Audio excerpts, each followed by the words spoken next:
Everyone, it's Emily Fox. Today's video is going to be all about books that I DNF'd, aka did not finish. And, you know, for some reason or another, sometimes just because I decided to just never finish them, or I'm just not going to go out of my way to finish them because I didn't really care. Those are all books that I have never mentioned on this channel because I thought it would be more interesting than repeating some that I had mentioned in like my monthly wrap-ups or something. So you've probably never heard me mention these books like ever. And at the end I will also give a shout out to books that I for some reason put down but I want to finish. Kind of sharing my pile of shame with you. The first one was Then She Was Gone, and this is one of those mystery thriller that I tend to call domestic thriller.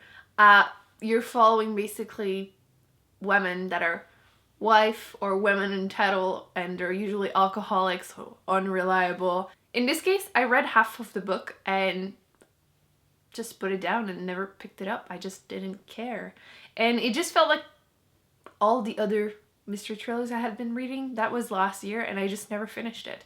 I thought I would, but then I just, you know what I mean? I feel like I read too many of those type of thrillers in a row, so I got kind of fed up and I haven't really picked up a mystery thriller since. So if you have any recommendations of non-domestic thriller mystery, it's not about drama of like his wife is not his wife or he has a second wife, or just drama that is like related to those type of tropes.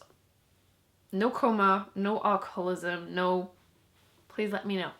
Next book I never finished and probably never will is Challenger Deep by Neil Shusterman. It's one of those books that is a YA contemporary about mental illness, and it was popular / it has good reviews on Goodreads, but I feel like everything has good reviews on Goodreads. I'm not sure if the main character was schizophrenic. I can't remember now. I tried to read it last summer.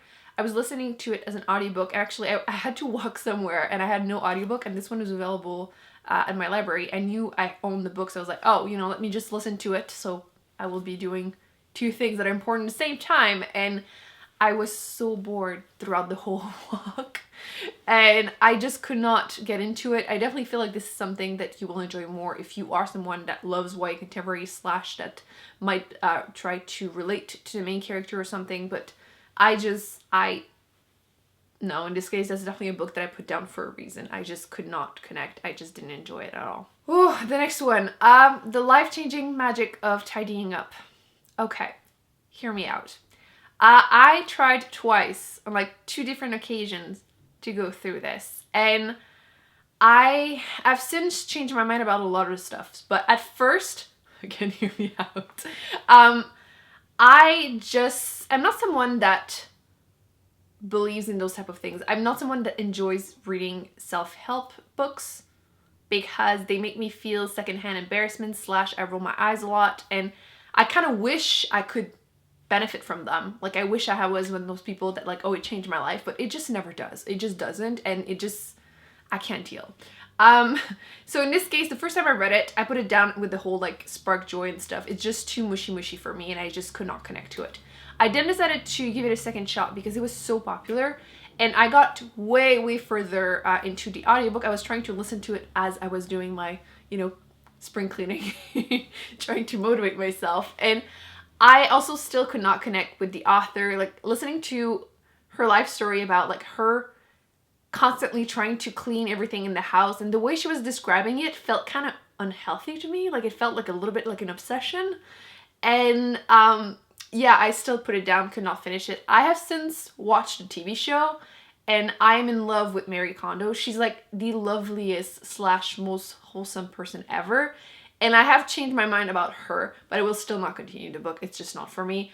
I much prefer it as a TV show, to be honest. I feel like it was easier for me to connect and see that's my issue with like some of those self-help books kind of feel like the author is just saying all those blah blah stuff just so they can make money.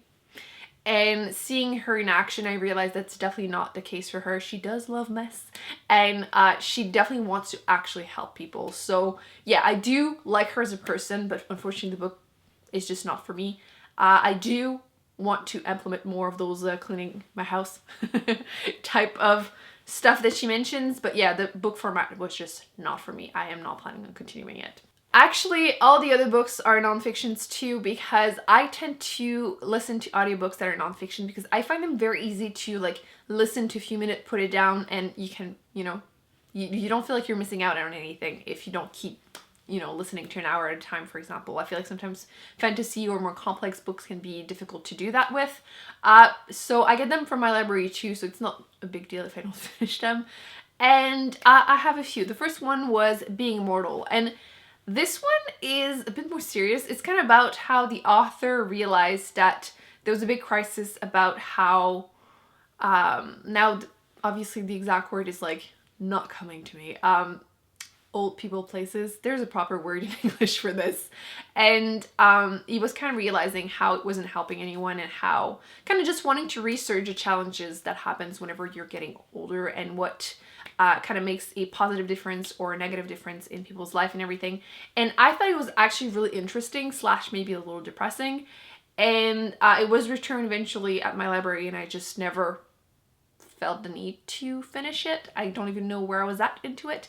This one I might eventually finish it, but it's kind of a book that left me a little It's an interesting concept. It just, I guess I don't feel the need to learn more about it yet, maybe when I get older. I do want to mention though, The Power of Habit, which I don't know why I didn't finish it. Again, I'm blaming the fact that I don't own this book. It was returned to the library and I just never went out of my way to try and finish it or get it again. This one, I did learn a few interesting things though. It's obviously about the power of habit and kind of how to develop some new ones. And this one, for example, the author was saying that one of the ways to develop habit easier would be to kind of join them with a different one that you already have. For example, let's say every time you go pee, you do a few push-ups. That way you start associating both together. So, I mean, if you're going at work, you might not be able to do push-ups on the floor, but maybe on the wall, or you could do squats or something like that. And then over time, it kind of becomes easy for you to just do both at the same time. So that was a very interesting concept. And again, I'm sure I could learn so much more in it, but just never finished it. But maybe one day I will. Which actually reminds me of another one that I forgot to put on my list, and it is Walking with Einstein? I'll put it on the screen because I don't remember the title. This one was about memory and how the author is kind of researching how people learn to be better at memorizing everything, and he's kind of following people that go through those like championships of like tournaments of like who has the best memory, and how they're kind of doing like, again, associating things together. For example, in your head, okay, if I'm trying to memorize whatever XYZ, let's say like all the Harry Potter characters, like I need some help. So for example, you imagine yourself kind of going through your house, for example. So like you start associating things in that house that you're visualizing in your head with every character, and that way whenever you feel the need to remember all of these things, you just go back in your head through that, like walking in your house, and then you'll remember everything, for example. So again, fascinating thing. It's just that it's not like an exciting read. So like when it was sent back, I was just like, meh. I never like felt the need to rush to get it again, / clearly I had even forgotten about it right now. But yeah, it's another book that I listened to, I don't know, a third, half of, and just never finished. It's apparently a thing for me. You know how I mentioned self-help books? I listened to a little bit of this book, You Are a Badass, because one of my friends loves this book, like change your life, love. And I even have the physical copy somewhere, which I should probably do a reading vlog of me going through this book, because I'm sure some people would love hearing me rant about it. But my issue is that I read the first like page or something in front of her because she bought it for me. And I was like, oh, maybe it's not going to be like other self-help books. Maybe I will actually like this one, because it is kind of sold to you from the first page as not like other self-help books. And after saying that, like literally in the first page, it starts being exactly like all the other ones. I probably read 10 pages and I was like, yeah, no. So if you are interested in me kind of probably be harsh while going through it and possibly changing my mind, let me know. But yeah, it was kind of those books that I'm like, yeah, this is just not for me.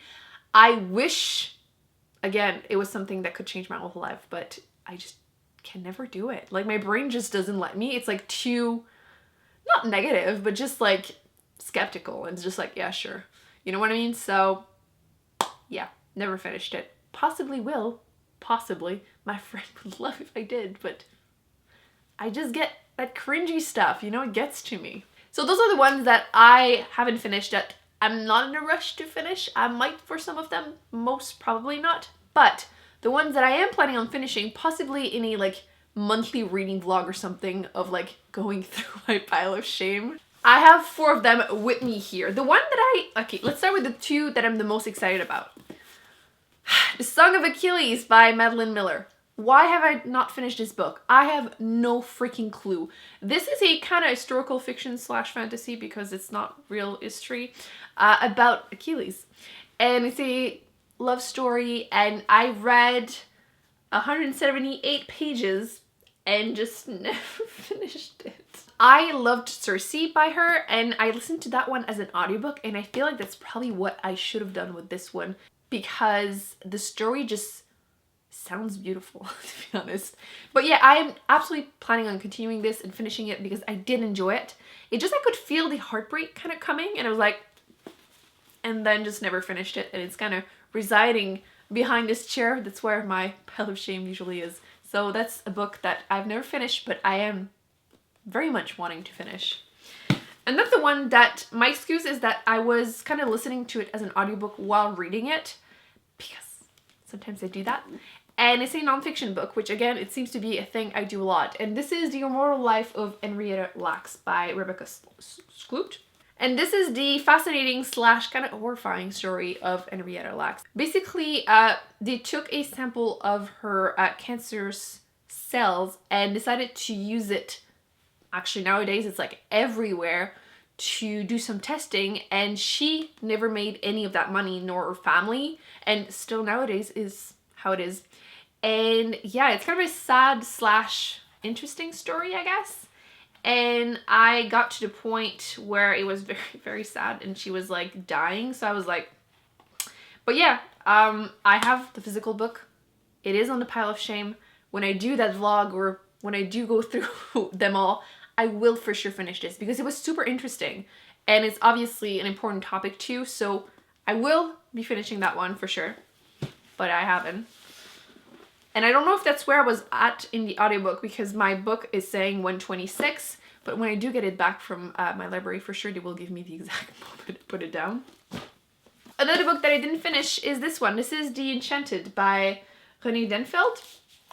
I am at page 131 out of like 200 something pages, so I have like 100 pages left, but I didn't finish it. My excuse is that I thought that this was a fantasy book, but really it's magical realism, which is not my jam. If I remember correctly, you're following a woman who interviews men on death row, and one of the men that she meets kind of reads stories to kind of go into his mind and imagination, and I don't know, I kind of put it down because I was like, this is magical realism. I don't like magical realism. So I do still want to finish it because the reviews are so positive, and I'm hoping I will like it, but chances are that I won't, so that's kind of why I have not been finishing it. The next one I didn't finish is Eleanor Oliphant is Completely Fine by Gail Honeyman. I have been meaning to finish this book for the longest time because everyone says that it's fantastic, and I'm at page 70 out of like 300 and something pages. I did even get this, I think it's my first art ever, and I've been wanting to finish it. I do want to, and I'm gonna say something that is way TMI. Honestly, should not be putting this on the internet, but this book is in my bathroom. Long story short, I eventually was kind of sick. Like, I got a really bad stomach bug, and I had this to try and keep my sanity in the bathroom, and it's been kind of residing there ever since. So I read a few pages at a time. let's just pretend we didn't have that discussion, but I'm just keeping it real. So yeah, you're following a story of a woman who, she's kind of a little weird. I'm still not sure exactly what is with her, but they're just saying she's an oddball, yet, you know, a lovable one, and she has issues with social skills. And as far as I know right now, she seems to have a, she went through like a pretty weird childhood, and I'm not sure again what happened there. But the reviews are very positive, and I've been meaning to read it because everyone says that this is super funny and everything. And it's kind of making me practice my English too, because she has a very interesting vocabulary. So yeah, again, let's pretend this never happened, but I'm planning on finishing this book for sure. So there are a few more, but I'm gonna mention one last one. And it is Le Comte de Monte Cristo by Alexandre Dumas. This is part 2 of one book. I read part 1 for a reading challenge, and then my brain was like, you did it. You don't need to read part 2, which is false. And it is one of my challenges this year to actually finish it. So hopefully maybe during the summer I will read it. But as I'm filming this, I have yet to finish it. So yeah, it's a big book. It has, they're counting the pages with the other one, but they're both like 700-ish pages. The first book was actually really good. Actually, okay. I love the first 400 pages, then it slows down a ton before picking up at the end. And it is because of the way books were written by at the time, basically paid per word. So stories were stretched a ton. But this is like an epic revenge story, and I'm dying to continue. I am reading it in French, which is my first language, so no issue there. Plus, if you're someone that does read French, I do recommend it because the language is very easy, / the author is kind of sassy at times, and I'm loving it. But yeah, it just slowed down so much that / me thinking that, oh, I've read one, I finished it. Those are the reasons that I have yet to finish this. But I will. I would definitely will. This is also going in my pile of shame. I'm not really feeling ashamed, by the way. There's always someone that's like, you should not feel ashamed. I'm not feeling ashamed, trust me. I'm just making fun of myself, which is very healthy. So those are all the books that I DNF'd, and the ones that I have yet to finish, even though I do want to. So feel free to relate to me, or not relate. If you're someone that never not finish a book, then don't forget to give this video a big thumbs up if you enjoyed it. Don't forget to subscribe to not miss any future exciting videos with way too much information in them. And I will be putting on the screen other ones that I recommend you check out, and I will see you in my next one. Bye.